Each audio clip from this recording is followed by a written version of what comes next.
इधर देखिए सारे बच्चे बहुत ध्यान से। बता रेहान कहाँ गया? अच्छा, देख लिया तुमने कब तक? इंडिपेंडेंट इवेंट क्या होता है, कराओ।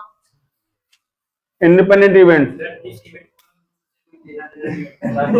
वो कोई चीज बना जिसमें मतलब तीन अगर सेपरेट स्पेस है, तीन अलग इवेंट होते हैं अलग अलग, तो उसका कोई एक सैंपल से कोई वो नहीं करता होता है। ना कितना पढ़ा लो तुम लोगों को, तुम तो घुसर पुसर करते रहोगे इसके अंदर, उसको क्लियरिटी बोल ही नहीं पाओगे। हूँ हाँ क्या होता है? चल रोहित, तो वो दूसरे के एक्सपेंसिव पेज नहीं करता, दूसरे के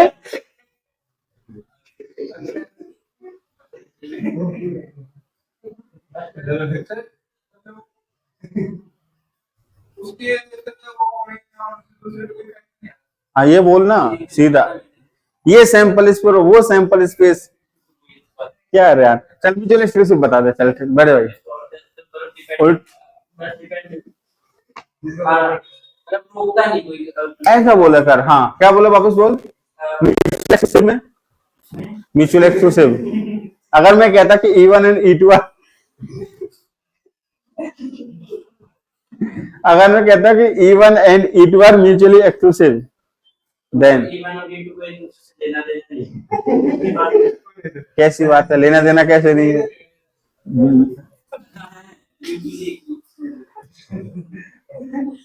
चल गौरव समझाएंगे, कोई खड़ा हो, खड़ा हो। म्यूचुअल एक्सक्लूसिव का मतलब क्या होता है? बैठ जा, एक बार देख ले ध्यान से। भाई एग्जाम्पल नहीं पूछ रहा, घोड़े कोई घोड़े की रेस चल रही है, जो मैं गा रहा हूँ वही गा दिया तूने। हाँ, एक इवेंट दूसरे के इवेंट होने को रोक देता है, उसको क्या बोलते हैं? दोनों का इंटरसेक्शन क्या होता है? एक बात तो ध्यान रखना, म्यूचुअल एक्सक्लूसिव की अगर हम बात करें तो सिंपल सी डेफिनेशन है, बहुत अच्छी से बैठ जा। क्या डेफिनेशन है? पहली बात तो ये कि 3 पॉइंट याद रखेंगे। एक तो सर इसमें एक्सपेरिमेंट एक ही होगा, मतलब एक ही एक्सपेरिमेंट के अंदर हम आइडेंटिफाई करेंगे। दूसरी बात है कि एक इवेंट दूसरे इवेंट के होने को रोकेगा। तीसरा पॉइंट आपको याद रखना है कि इंटरसेक्शन क्या होगा आपका? फाई होगा। तीसरा ये ध्यान रखना है। बताओ रेहान क्या क्या ध्यान रखना है? नहीं ऐसे बता दे। अरे लो, तीसरे को पहला बना दिया। तू एकदम बारी बारी से बोल। गुड। फर्क पड़ेगा दूसरे को मैं एक बार वापस रिपीट कर रहा हूँ, बट जिससे बैठ जाइए एक सेकंड, पर जिससे पूछूं एकदम करेक्ट बोलना चाहिए, जिस तरीके से मैं बोलूं। पहला है सर एक ही एक्सपेरिमेंट होगा, एक ही एक्सपेरिमेंट में देखेंगे। दूसरा है सर एक इवेंट का होना दूसरी इवेंट को रोकेगा। तीसरा है कि दोनों का इंटरसेक्शन या दो से ज्यादा है तो उनका इंटरसेक्शन क्या होगा? आपका फाई होगा। खुशबू एक ही एक्सपेरिमेंट होगा गुड। और एक ही का होना दूसरे के होने को रोकेगा। हाँ जी। दूसरा और तीसरा है कि उनका इंटरसेक्शन फाइव। Very good. चल रहे हम स्टार्ट। अब गलती हुई ना तो हाँ बोल। एक एक्सपेरिमेंट होगा। हाँ जी। एक का होना दूसरे को। गुड। इंडिपेंडेंट का मतलब होता है एक्सपेरिमेंट होंगे, इंडिपेंडेंट में इससे ज्यादा एक्सपेरिमेंट होता है भाई, ध्यान रखिएगा। दूसरा ये है कि सर एक के होने या ना होने से दूसरे पर कोई फर्क नहीं पड़े। तीसरा कुछ नहीं, तीसरा कुछ नहीं, इंटरसेक्शन मत बोल देना इसमें। हाँ जी पहला बताओ।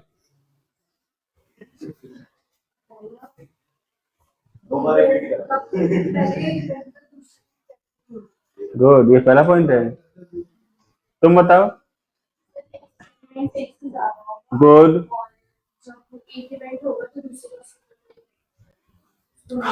समझ में आया कि नहीं आया?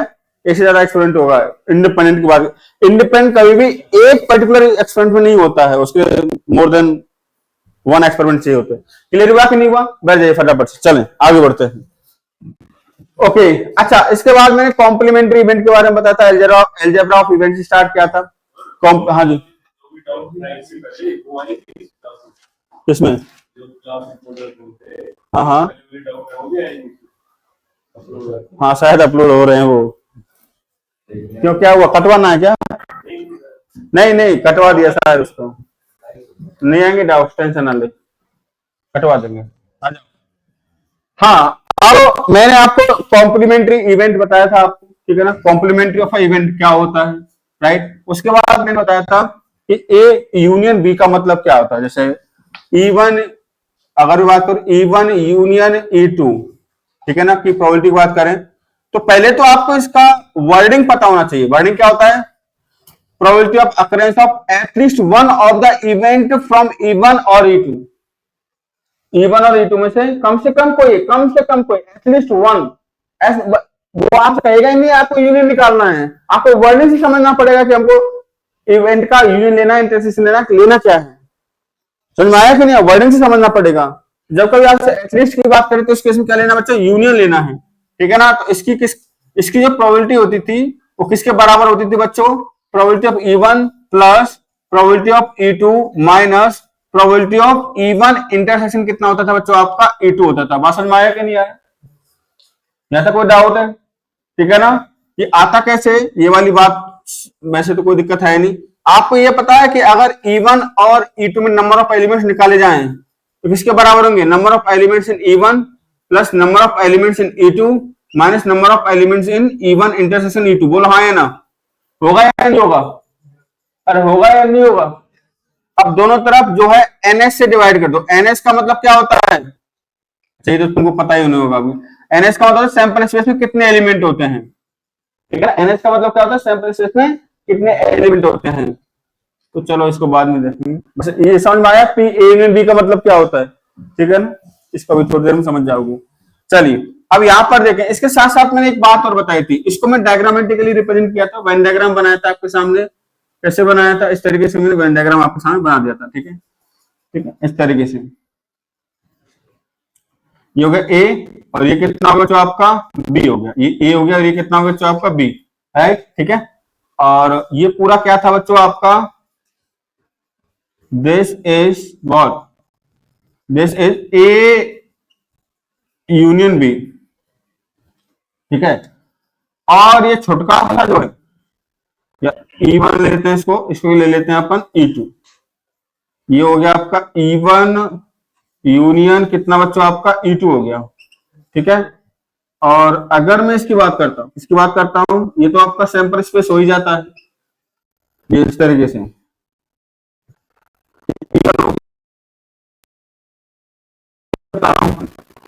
ये रिप्रेजेंट करता है simultaneously occurrence of E1 and E2, ठीक है ना। इसका मतलब क्या होता है?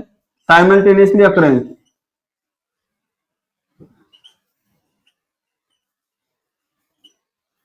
Of E1 and E2, E1 और E2 का एक साथ अकरेंस, ठीक है ना। यानी कि अगर आपसे कहे, इसका मतलब क्या है? प्रोबेबिलिटी ऑफ, यानी कि अगर मैं E1 इंटरसेक्शन E2 की बात करता हूं तो इसका मतलब क्या होता है बच्चों? ये होता है probability of simultaneously occurrence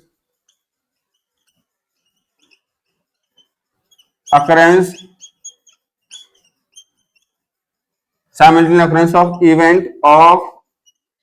event E1 and E2।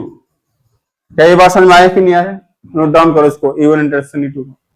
तब तक मैं डाल देता हूं।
प्रोबेबिलिटी वाला खोलो, प्रोबेबिलिटी वन खोलो, उसमें ओपन कर लो।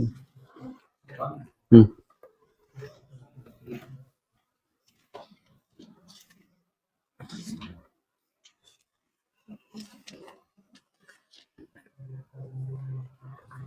चलो यहां तक हो गया सब बच्चों का।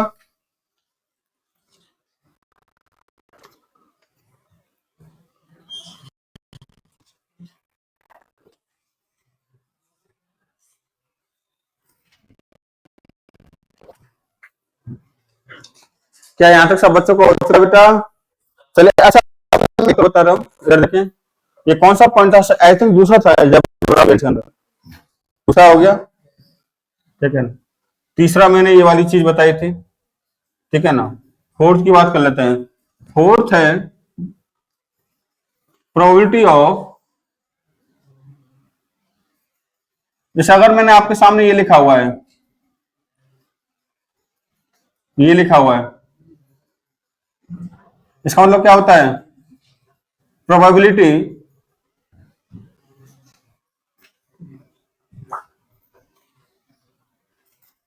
Probability probability of occurrence of E1 not E2, probability of occurrence of E1 not E2, यही मतलब है E1 होना चाहिए, E2 नहीं होना चाहिए। समझ में आया कि नहीं आया? तो इसका मतलब वेन डायग्राम से अगर हम इसको समझेंगे तो किस तरीके से समझेंगे? ये तो हो गया आपका सैंपल स्पेस, मतलब E1 होना चाहिए, E2 नहीं होना चाहिए। ये E1 हो गया और ये क्या हो गया आपका E2, यानी इस वाले पोर्शन की बात हो रही है कि दिस इज कॉल्ड E1 हो गया, E2 नहीं हुआ। समझ में आया कि नहीं आया? इसको हम ऐसे भी रिप्रेजेंट कर सकते हैं, कैसे? P E1 minus E2, E1 हो गया, E2 नहीं हुआ, तो किसके बराबर होगा? हम E1 की प्रोबेबिलिटी में से अगर हम साइमल्टेनियसली अकरेंस की प्रोबेबिलिटी को हटा दें, अगर हम मतलब E1 होना चाहिए, E2 नहीं होना चाहिए, तो पूरे में से, कंप्लीट में से अगर इस पोर्शन को हटा देंगे तो इस ये वाला पोर्शन बचेगा हमारे सामने। अरे बोलो हाँ या ना? आया कि नहीं आया? यही तो आपका E1 माइनस E2 के बराबर है। ये क्लियर है सारे बच्चों को? अरे क्लियर है? अगर मैं कहता हूं, इस तरीके से लिखता हूं, कहीं पर मैंने ऐसे लिखा कि इसका मतलब क्या? Probability of occurrence of E2 not E1, probability of occurrence of E2 not E1, ठीक है ना। Probability of occurrence of E2 not E1 मतलब E2 के होने की प्रोबेबिलिटी, ठीक है ना। यानी कि इसमें क्या हो जाएगा आपका? इसको हम ऐसे भी लिख सकते हैं, कैसे कि E2 माइनस E1, मतलब इस बार E2 में से साइमल्टेनियसली अकरेंस की प्रोबेबिलिटी को हटा देंगे। अरे क्लियर हो रहा है कि नहीं हो रहा? तो ये क्या आ जाएगा कि E2 होगा जब E1 नहीं होगा, ठीक है। यानी क्या बनने वाला है यहां पर आपका? इस तरीके से ये सैंपल स्पेस हो गया, ये सपोज करो E1 है, ये सपोज करो E2 है, इसके लिए क्या हो जाएगा? इस तरीके से आ जाएगा, मतलब E1 नहीं हो रहा बट E2 हो रहा है। इसको हम ऐसे भी लिख सकते हैं, E2 माइनस E1, ठीक है। तो डन को जल्दी से इसको।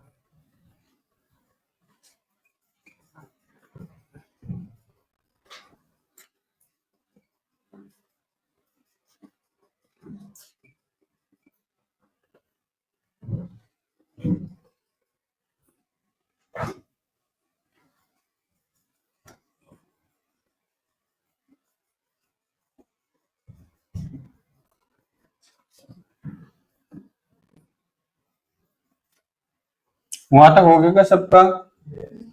इसको जरा समझ हो गया क्या वहां तक? जल्दी करो बेटा।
अच्छा इधर देखिए सारे बच्चे, probability of occurrence of exactly one of the event from E1 and E2, मतलब E1 और E2 में एग्जैक्टली वन इवेंट होनी चाहिए।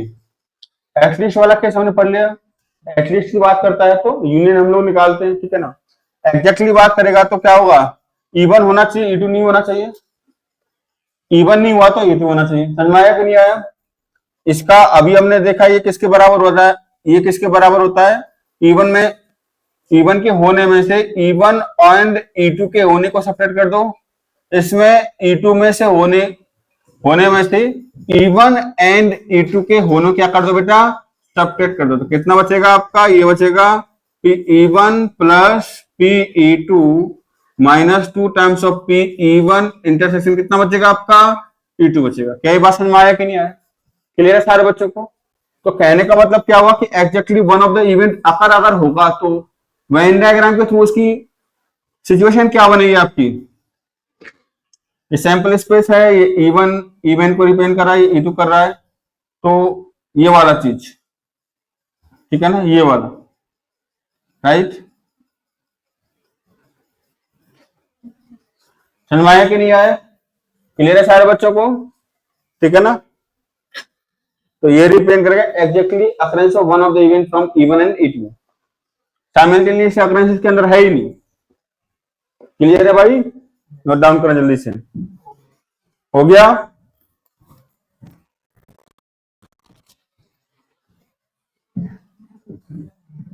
नेक्स्ट हेडिंग डालेंगे क्लासिकल डेफिनेशन ऑफ प्रोबेबिलिटी, जो आप 10th क्लास में पढ़ के आते हो।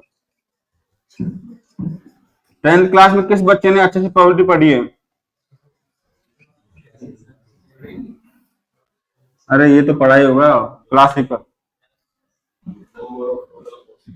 आराम से बैठा हुआ पैरों को चौड़ा करके, नालायक, डिसिप्लिन का ध्यान नहीं रखता है क्लास के अंदर। घर पे सोफे पे बैठा हुआ है कि क्लास में बेंच पे बैठा हुआ है? बेंच को सोफा समझ लेता क्या तू? सीधा बैठता हूँ सर, मुझे दिखता नहीं, मुझे टेढ़ा ही दिखता है।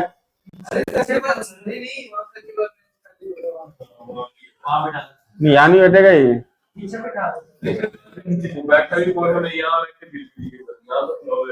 सर आराम से बैठा, कोई दिक्कत नहीं है, तेरी कोचिंग है ये। जल्दी भाई जल्दी।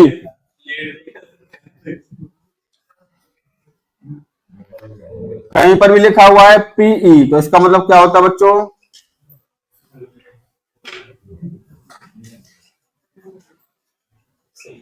Of event E, probability of event E, इसका मतलब ये होता है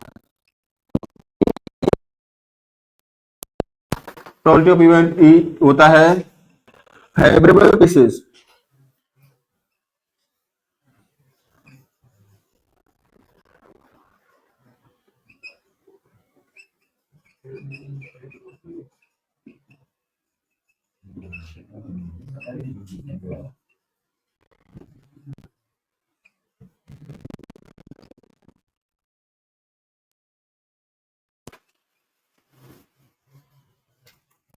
पर एक बात बता बेटा, तू गलत तो नहीं बताएगा ना? अरे भाई, पढ़ाई लिखाई से रिलेटेड ही पूछूंगा। हाँ बोल।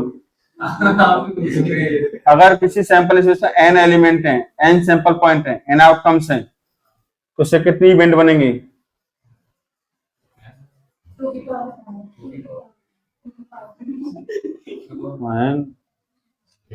क्या किया कल तूने? क्या यार, तुम लोग पता नहीं कैसे पढ़ा दो तुमको, पर तुम तो वही।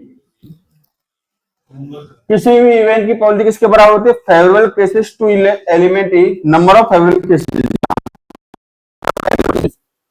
Number of favourable cases to element E divided होता है total number of cases, total number of cases in sample space.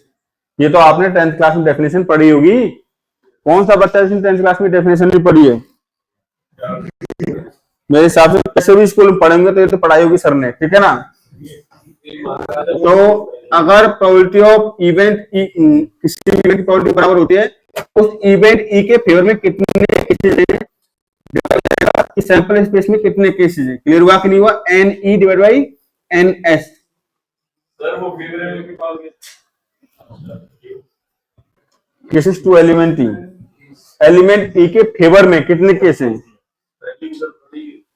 इसकी स्पेलिंग CASES। चलो नहीं ना, अंग्रेजी में भी एक अपडेट आ रहा है, अपने हिसाब से कर लो उसको एडजस्ट, ठीक है ना? ऑनलाइन बच्चे शायद पब्लिक में रिलीज हो रहे हैं वीडियोस, और उसमें होता क्या है कि मोबाइल में दिखते काले काले, बोर्ड काला, टीचर काला।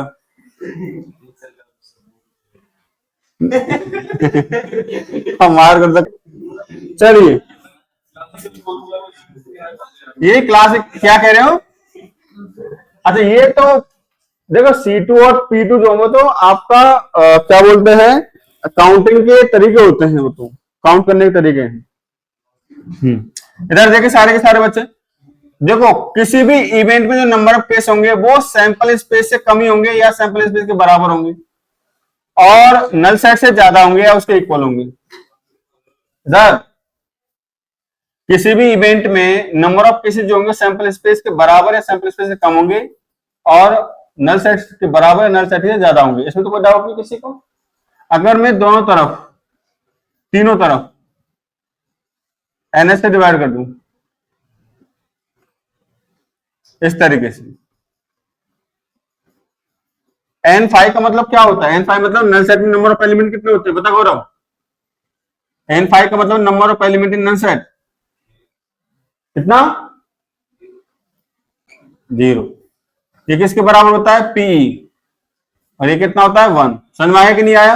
यानी किसी भी इवेंट की जो प्रोबेबिलिटी होती है बच्चों, वो किसके बीच में होती है? आपकी 0 से 1 के बीच में होती है। 0 भी हो सकती है, इम्पॉसिबल इवेंट, ठीक है ना? अगर मान के चलो आपकी इवेंट कैसी है? इम्पॉसिबल है, असंभव, जैसे कि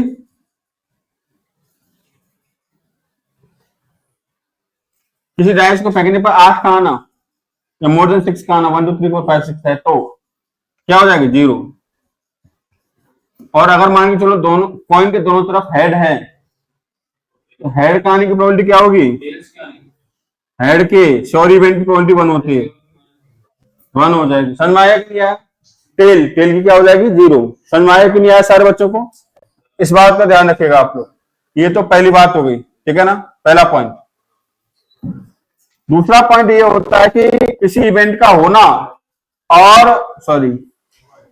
किसी इवेंट का, बात मतलब मुझे गुस्सा मत दिला, किसी इवेंट का होना और किसी इवेंट का ना होना किसके बराबर होता है? आपका 1 के बराबर होता है। किसी इवेंट का होना, उसी इवेंट का ना होना ऐड कर दिया जाए तो कितना होगा? आपका 1 के इक्वल होगा, दोनों की प्रोबेबिलिटी, ठीक है ना? अच्छा, तीसरा, odds in favor of an event E, odds in favor, एक रेशो होता है ऑफ एन इवेंट E बराबर होगा favourable cases divide by unfavourable cases.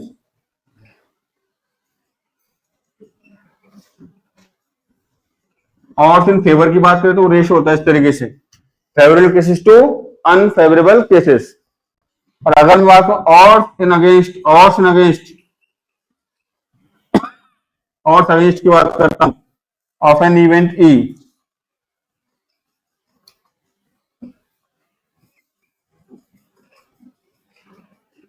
Event E ये क्या होता है, अनफेवरेबल केसेस और इन फेवर एंड और इन फेवर और against of an event E, ये दोनों रेशो होते हैं, फेवरेबल टू अनफेवरेबल, और इन फेवर होता है, अनफेवरेबल टू फेवरेबल, और अगेंस्ट होता है, favourable to total case probability होती है। समझ में आया कि नहीं आया? 3 तरीके की रेशो है आपको, क्लियर है? ठीक है ना? ऑफ एन इवेंट ई बराबर होता है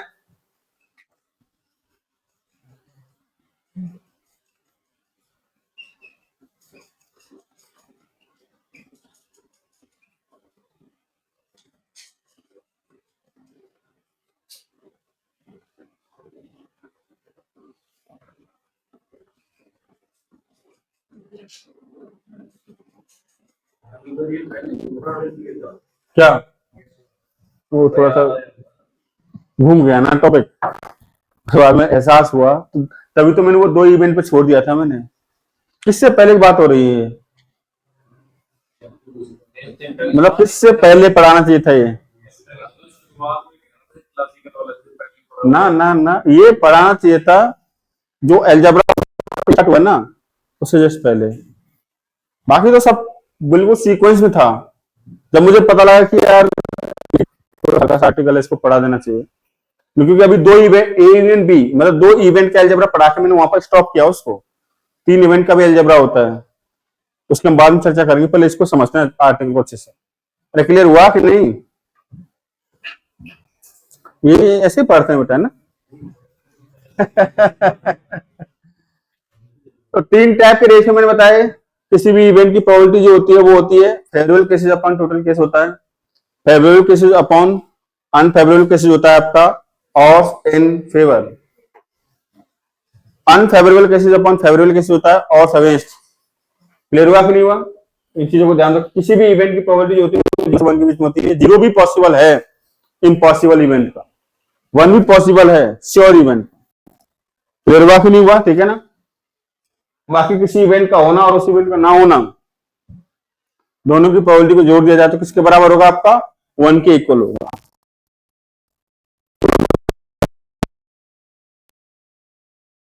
क्वेश्चन स्टार्ट करते, लिखना स्टार्ट करें, चलो। सीधे क्वेश्चन। अब क्वेश्चन लिखो। Determinant is chosen,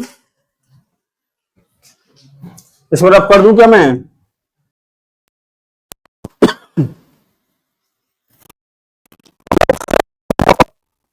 Determinants of order 2 with elements 0 or 1, with element 0 or 1 only, with element 0 or 1 only.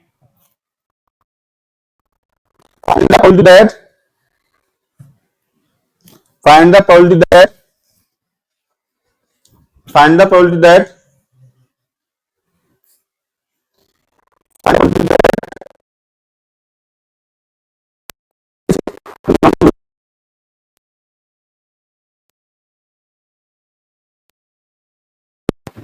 find the probability that the determinant chosen is non-zero. समझे question क्या है?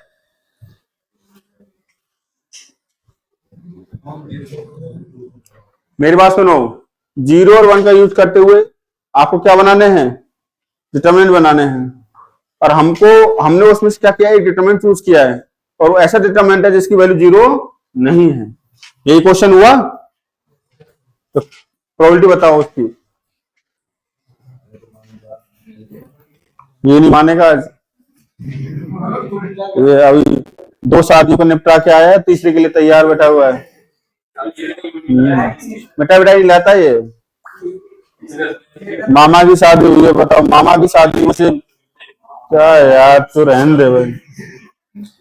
मामा की शादी हुई, मौसी की शादी हुई।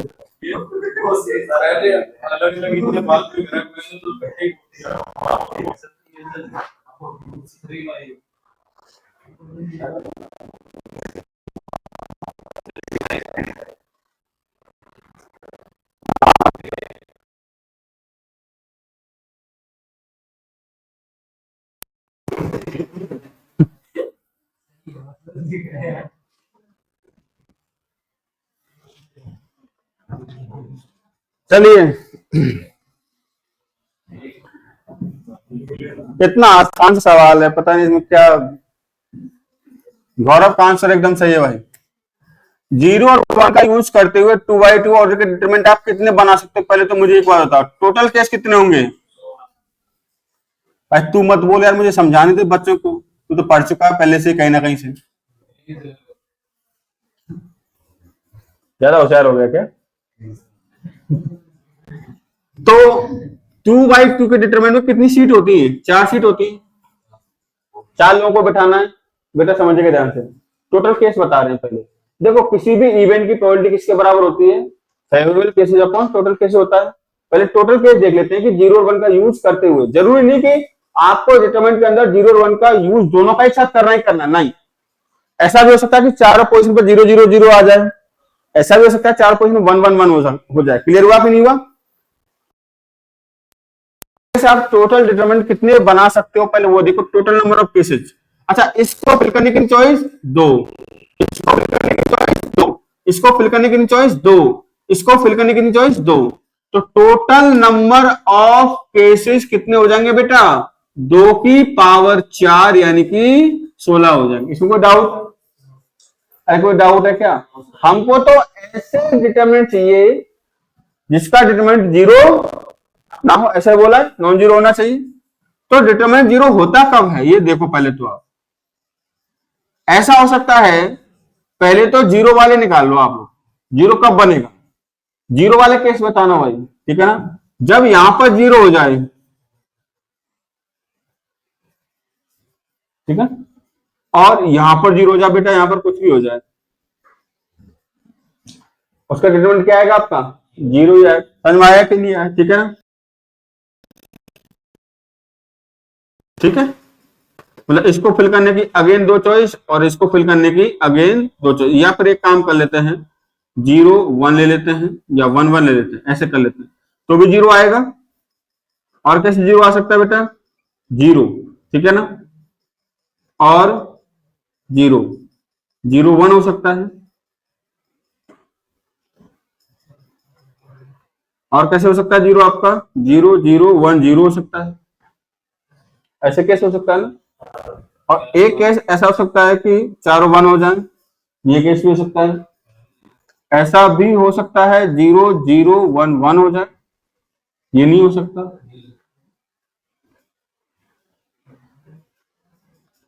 ये तो ले लिया सर, नहीं लिया। समझ में आया कि नहीं आया? अरे बोलो हाँ या ना? क्लियर है सारे बच्चों को? और कोई केस हो सकता है क्या? सारे 0 हो जाएं, सारे 1 वाला तो केस ये हो गया, सारे 0 वाला केस ये वाला हो चुका है। और देखो आप लोग फटाफट से, ये केस ये भी तो हो सकता है, ऐसा भी तो हो सकता है 1 1 0 0। और कोई केस हो सकता है क्या? क्या? हाँ, ये भी केस हो सकता है कि 1 1 और 0 0, ये भी केस हो सकता है, ठीक है ना? और कौन सा है? और ऐसा भी तो हो सकता है 0 वो तो कर लिया हमने। हाँ जी, जो सेकंड और थर्ड वाला ये भी तो ये वाला तो ऊपर ले लीजिए वो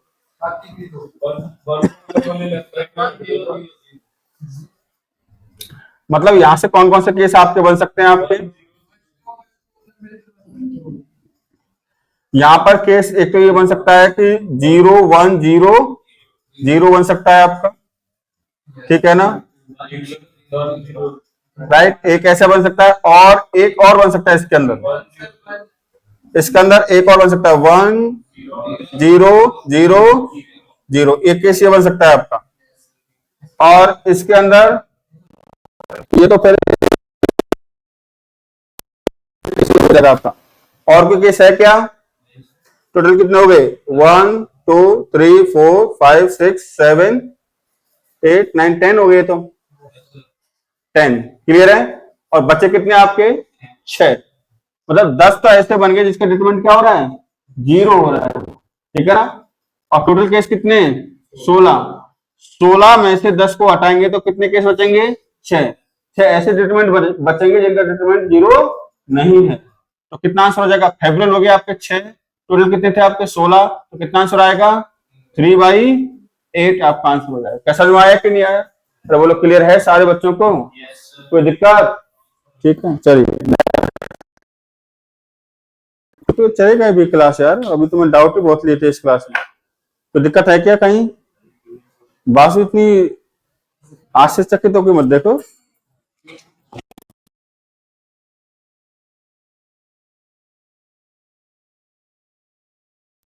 रोल 3 टाइम्स, ना ना अभी चल 10-15 मिनट की बात है। अ dice is rolled 3 times, a dice is rolled 3 times,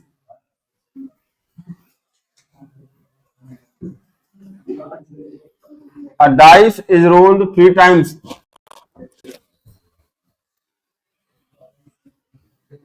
a dice is rolled 3 times. एक दो क्वेश्चन करवा देता हूँ ना, 2025 के भी करवा देता हूँ, छोड़ दूंगा मैं आपको। A dice is rolled 3 times, लिखा यहां तक।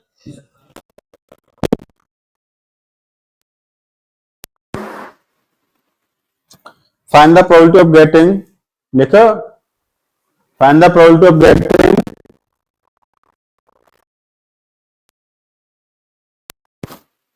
Find the probability of getting a larger number,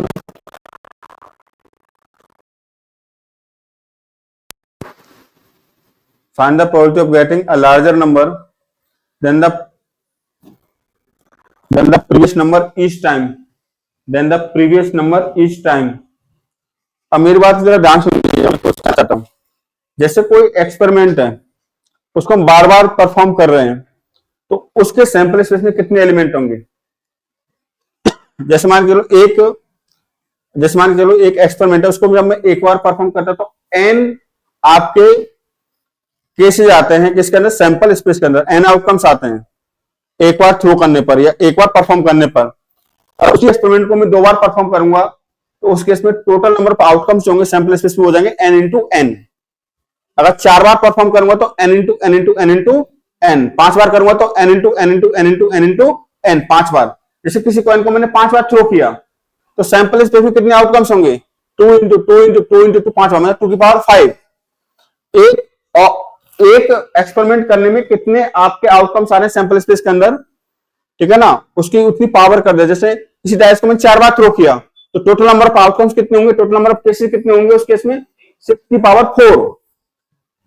समझ में आ रहा है कि नहीं आ रहा, चलिए बनाइए सवाल को सॉल्व कीजिए।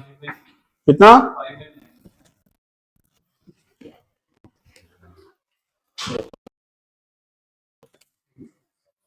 हाँ हाँ जी, फ्लिप करते हैं, जैसे 16 बार मान लो फ्लिप करा तो क्या प्रोबेबिलिटी होती है कि उसमें मान लो इवन लेट करना है, तो 16 बार में क्या प्रोबेबिलिटी कि इवन पहले ही होना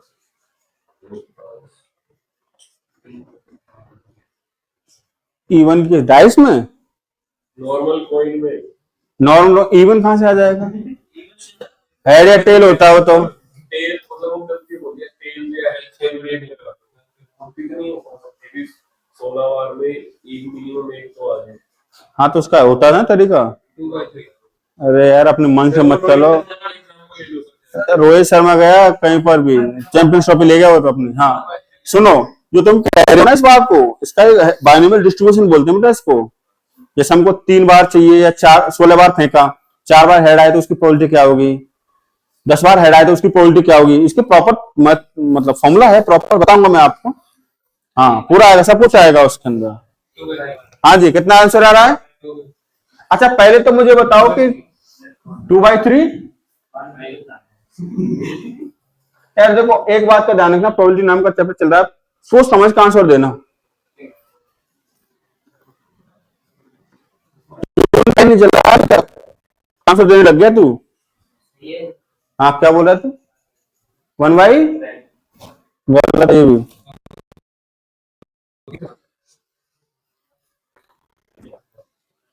इधर देखें भाई, सिंपल सोचेंगे भाई, इनको क्वेश्चन कॉम्प्लिकेटेड ना बना, पहले टोटल नंबर ऑफ केसेस का आइडिया लगा कितने होंगे।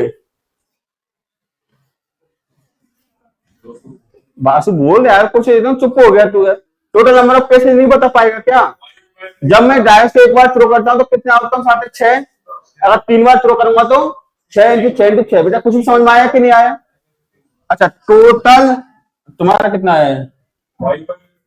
5 5/27।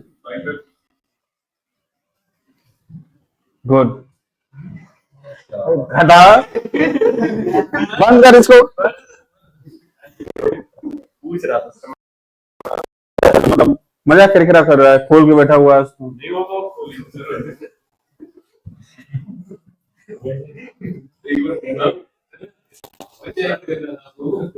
अरे यार भाई, और तू आके बैठ पढ़ लेती यहाँ करके,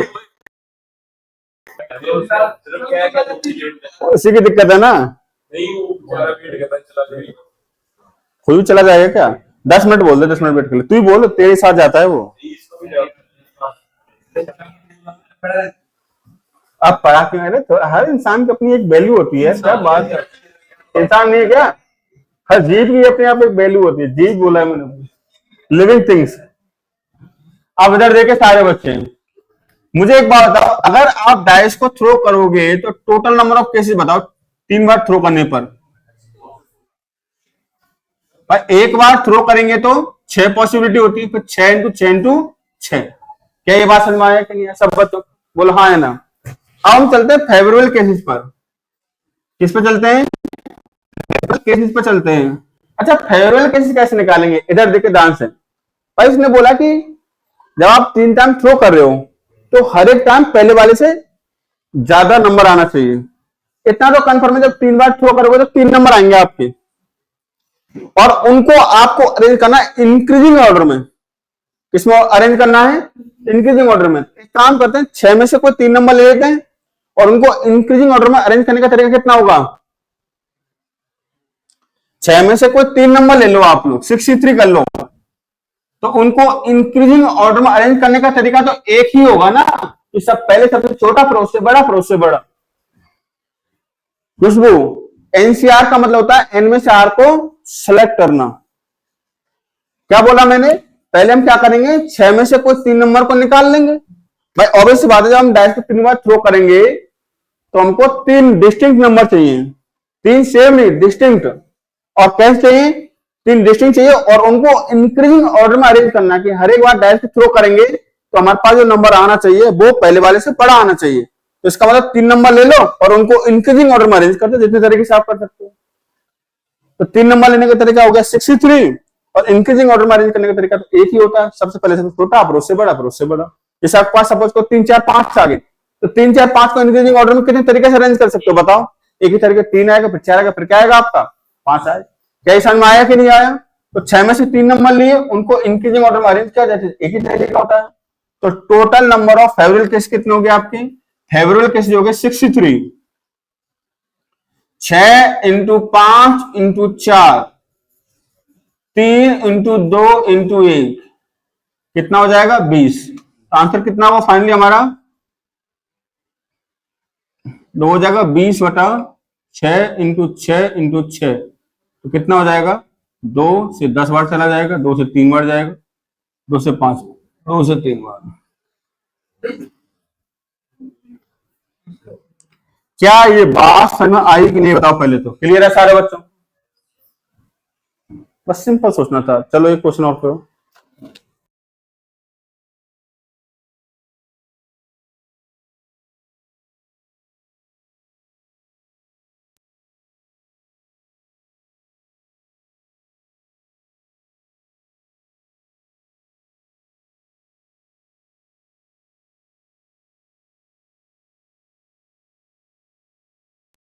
इसी साल आया है, ठीक है ना? इसी साल आया, पूछा जनवरी में पूछा गया क्वेश्चन, बहुत आसान क्वेश्चन पूछा था।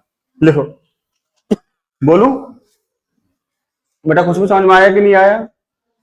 ठीक है ना, बहुत छोटे छोटे क्वेश्चन चल रहे हैं आपके, छोटा क्वेश्चन पूछा भी गया है, लिखो।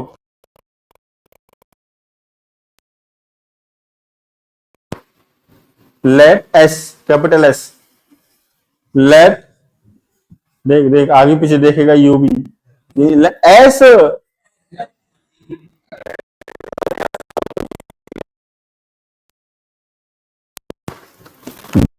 can be formed.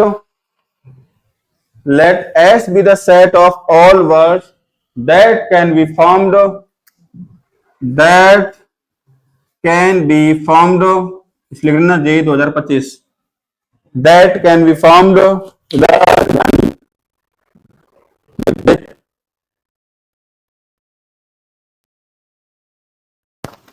by arranging all the letters of the word, by arranging all the letters of the word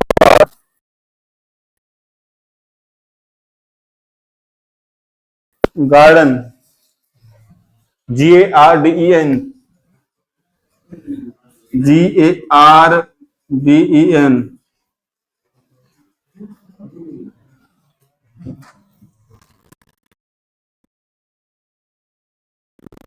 लिखा यहां तक।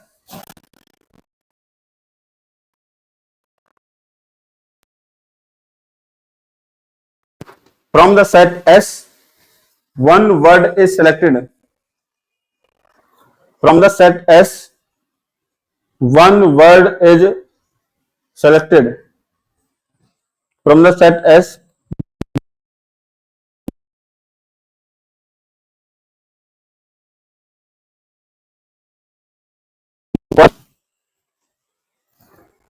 find the probability that the words, find the probability that the selected word, that the selected word, find the probability that the selected word will not have vowels, will not have will not have vowels in alphabetical order, will not have vowels in alphabetical order, will not have vowels in alphabetical order। ये 2025 में question पूछा गया था। अब समझ में आया question क्या है? पहले तो गार्डन से जितने वर्ड पॉसिबल है वो बनाइए, वर्ड में से एक वर्ड लेना है और वो ऐसा वर्ड होना चाहिए जिसके अंदर वॉवेल्स जो अल्फाबेटिकल ऑर्डर में नहीं, अल्फाबेटिकल ऑर्डर में नहीं होने चाहिए।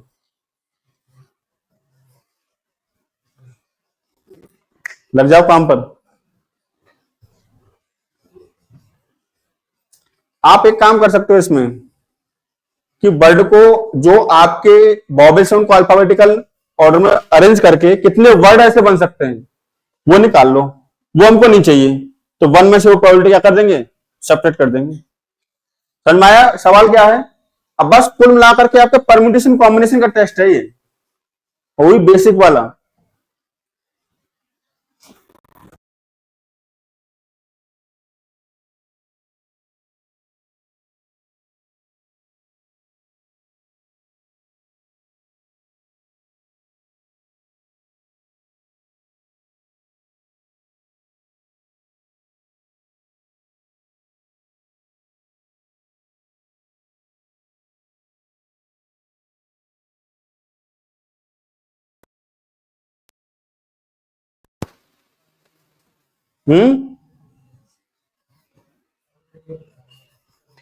अमन्यु इधर रख कॉफी, टेबल सामने बैठ, हाँ ऐसे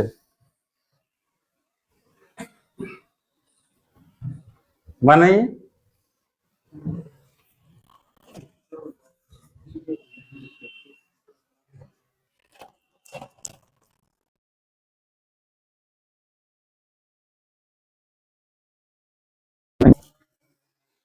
बनवाई गलत है, हाँ 2/3 नो।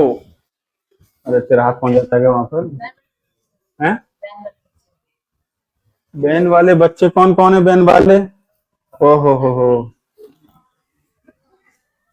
ये तो दिक्कत हो गई। जाओ बैन वाले बच्चे जाएं भाई। और कौन है? तुम भी बैन बजाते हो ना? लास्ट 2/3। चलो देखते हैं कितना आंसर आएगा। तुम भी बेटा बैंड में जाते हो ना? हैं? और सवाल ही करवाऊंगा बेटा। हैं? नहीं नहीं, अब जा सकते हो। 10 मिनट क्लास के लिए, 10 मिनट के ऊपर क्या मतलब रोकना। हाँ आजा भाई, आजा अंदर आजा। हाँ मुझे बोल रहा होगा अंदर ही अंदर, मतलब तो यार आंसर बता मुझे।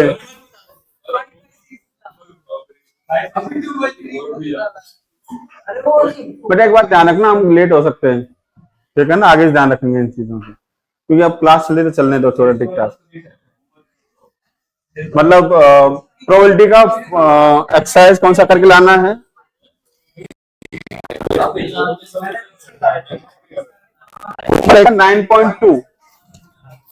9.2 17 क्वेश्चन है, ठीक है ना? जा सकते हो। इधर देखे सारे बच्चे, कितना? 5/6। देखो गार्डन है, गार्डन देखा सबने? चलो गेट लगाओ भाई। तुम्हारी बेंच जा रही है क्या? तो तुम भी जाओ, पर ज्यादा नहीं है, मतलब 10 मिनट मान लो मैक्सिमम। एक आध सवाल और होगा, नहीं तो छोड़ देंगे। अच्छा गार्डन को समझते हैं, 5 मिनट तो इसी में निकल गए। गार्डन को समझते हैं, GARDEN पहले। अच्छा टोटल नंबर ऑफ वर्ड्स कितने बनेंगे?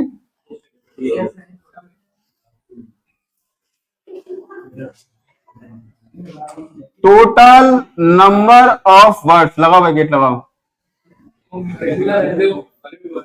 1 2 3 4 5 6 6 फैक्टोरियल होंगे बेटा, बोलो हाँ या ना? और इनमें से एक वर्ड निकालना जिसके अंदर वॉवेल्स जो है वो अल्फाबेटिकल ऑर्डर में नहीं होने चाहिए। हम एक काम करते हैं, हम वो वर्ड निकाल लेते हैं टोटल जो अल्फाबेटिकल ऑर्डर में हैं, उसकी प्रोबेबिलिटी निकाल लेंगे और उसको 1 में से क्या कर देंगे? सेपरेट कर देंगे। क्लियर हुआ कि नहीं हुआ? अच्छा अल्फाबेटिकल ऑर्डर में अरेंज करो इनको। कितने तरीके से कर सकते हो आप अल्फाबेटिकल ऑर्डर में? किनको? वॉवेल्स को। AE कितने तरीके से? देखो सिंपल सी बात है, प्लेस कितने हमारे पास? 1 2 3 4 5 6। 1 2 3 4 5 6। मैं चुप चुप नहीं बैठने वाला तुम ना। ये तो 2025 में आया क्वेश्चन। इधर आ जाओ। अब एक काम करते हैं, रुकिए एक सेकेंड। हम इन 6 जगह में से कोई 2 जगह लेते हैं और उनको अरेंज करना है। ए और ई को अरेंज करना है, तो ए और ई को हम एक ही तरीके से अरेंज कर सकते हैं। भाई 6 में से कोई 2 प्लेस ले लो आप, कोई भी 2 प्लेस। ये प्लेस ले लो, ये प्लेस वो भी तो आपकी चॉइस डिपेंड करता है। और उन पर ए और ई को अरेंज करना है, 2 ही तो है हमारे पास, उनको एक ही तरीके से अरेंज कर सकते हैं। ए पहले आना चाहिए और ई बाद में। क्लियर हुआ कि नहीं? 62 इंटू बचे कितने प्लेस?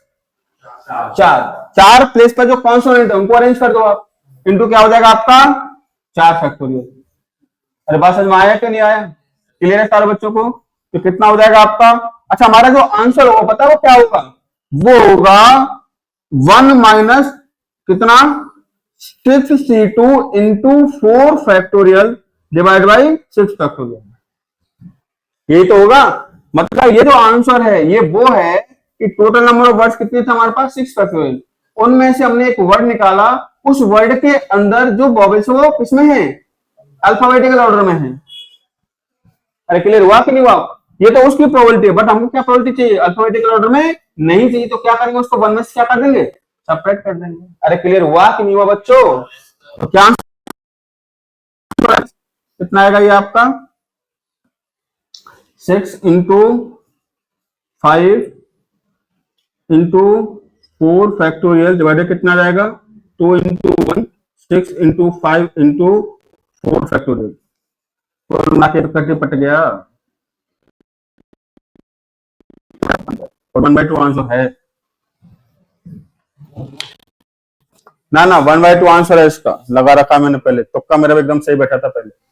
समझ में आया कि नहीं आया? क्लियर है सारे बच्चों को? तो बेटा कैसे सवाल पूछा अभी? ताजा हाल ताजा। किस पर पूछा है? क्लासिकल डेफिनेशन पे। 1/6 5/6 कठिन क्वेश्चन और देता हूँ, 2025 में पूछा गया था। बेचारा गया नहीं गया। यार तुमको अच्छा नहीं लग रहा है तो बंद कर देता हूँ मैं। यार बढ़िया सवाल कर रहे हैं सॉल्व में ना। बासु अच्छा नहीं लग रहा है क्या सवाल सॉल्व करना, है ना?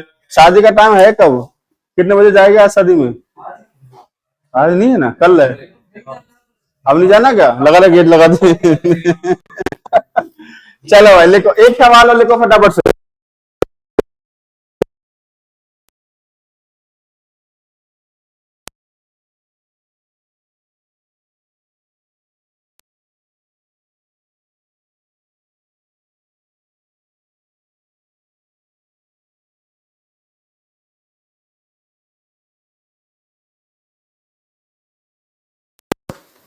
From the set of natural numbers, from the set of natural numbers,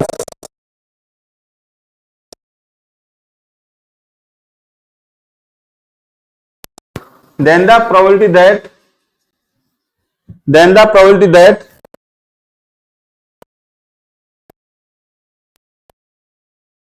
iota की पावर k1 प्लस आयोटा की पावर k2, आयोटा की power k1 plus iota power k2 is non zero, iota की power k1 plus iota power k2 is non zero. लगो काम पर।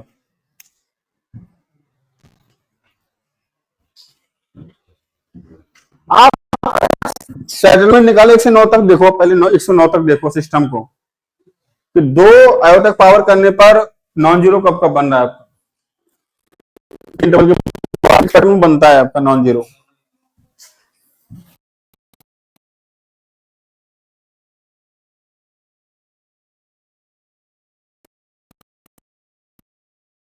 Iota power k1 plus iota कितना answer आ रहा है, iota power k1 plus iota power k2 क्या ना चाहिए आपका नॉन जीरो।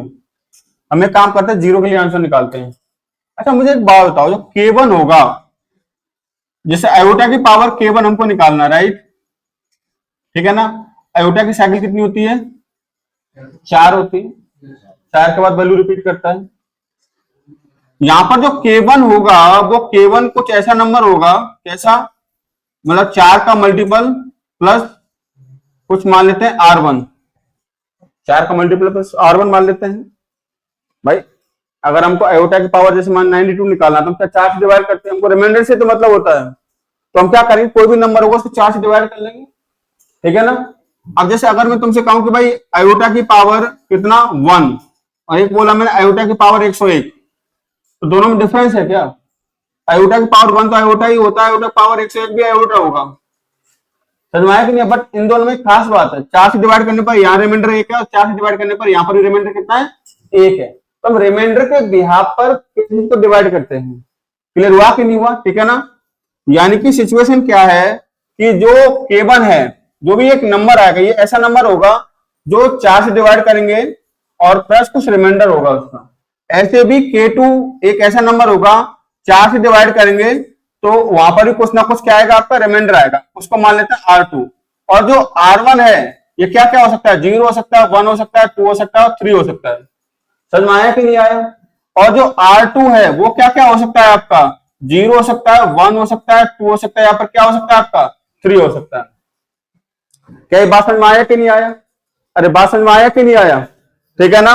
R1 भी आपका यहां से होगा और R2 भी आपका यहीं से होगा। आपका कोई भी नंबर है, दुनिया कोई भी नंबर ऐसे रिप्रेजेंट कर सकते हैं। 4 के टर्म में क्यों लिखा हमने, 4 के मल्टीपल में उस नंबर को क्यों लिख रहे हैं k1 k2, क्योंकि आयोटा का जो साइकिल होता है वो 4 होता है, 4 के बाद वैल्यूज को बार बार रिपीट करता है। क्लियर हुआ कि नहीं हुआ? अब सुनो, अगर मैं आयोटा की पावर k1 प्लस आयोटा की power k2 total number of cases निकालना चाहूँ, ये iota power k1 plus iota power k2 क्या क्या कितनी वैल्यूज दे सकता है, कितने केस बन सकते हैं आपके? के नहीं आया? अरे बोलो हाँ या ना बेटा, क्लियर है? पक्का? तो दिक्कत किसी को? अच्छा अब मुझे एक बात का जवाब दे दो कि आपने मैट्रिक्स में एनवीटी क्यों निपटा लिया, डिस्कशन कहां तक हो चुका है? मल्टीपल तक हो चुका है। अब उसको वहीं पर रहने देते हैं, एनवीटी क्यू तक, ठीक है ना? कल का जो होमवर्क है वो ये होमवर्क है कि आपको 9.2 करके लानी है। किसकी?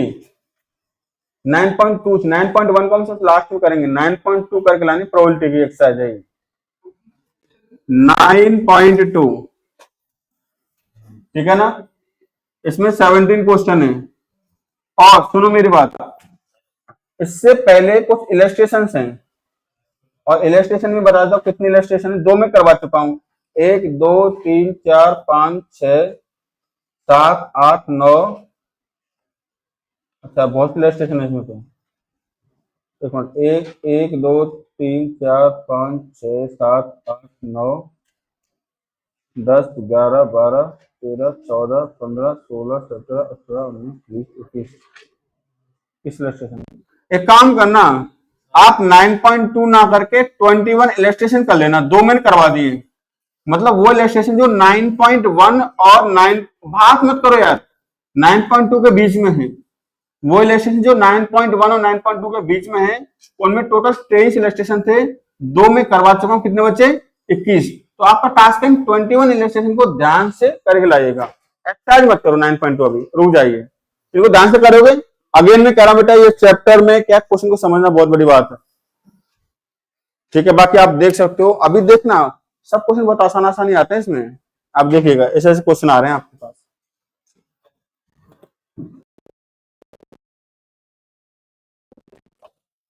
ले बेटा